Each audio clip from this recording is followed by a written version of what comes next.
Well, so predation, which is one organism eating another, that long predates Jaws, right? If you think about something like an amoeba is a predator. It doesn't do anything except eat other protists and bacteria. But Jaws, certainly the evolution of Jaws, which is what helps define the vertebrates, right? We're vertebrates, frogs, salamanders, reptiles like lizards and snakes and turtles, the mammals, all the birds, and all the fishes. Those are all vertebrates. And they're also the group that has the kind of jaws that we think of when we think jaws, right? These large bony structures that have teeth and allow you to eat other large organisms, either in one piece, like a salamander or a lizard.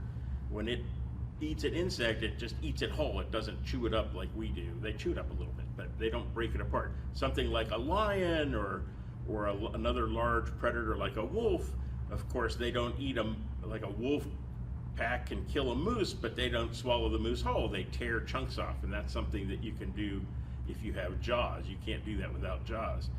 But the evolution of the vertebrates and the jawed, the morphology of having a jaw, right? The ability to bite and tear and kill, that was obviously much more efficient with jaws than any other way that organisms have evolved to be predators.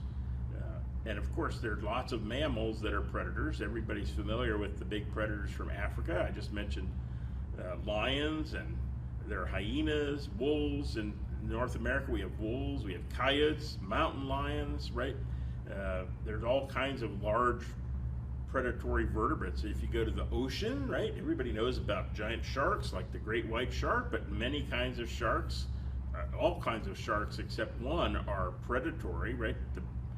The only shark that doesn't eat other things for a living but using its jaws is the whale shark. Maybe you guys have heard of whale sharks. It's the biggest living shark, and they're filter feeders. They're still predators, but they have specialized structures in their mouth where it's sort of like a net, where they swim through the water and they open their mouth and they suck in all the little tiny organisms in the water and filter them out.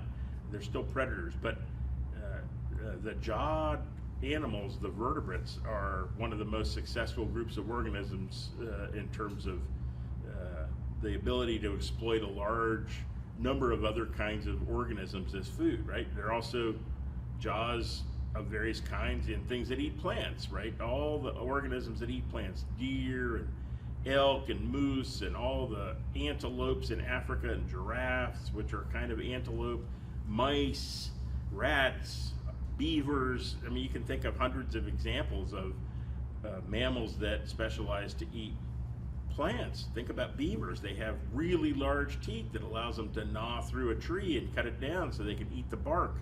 They don't eat the wood, they just eat the bark. But yeah, so the evolution of jaws was a major new way of making a living as an organism, right? That's pretty neat.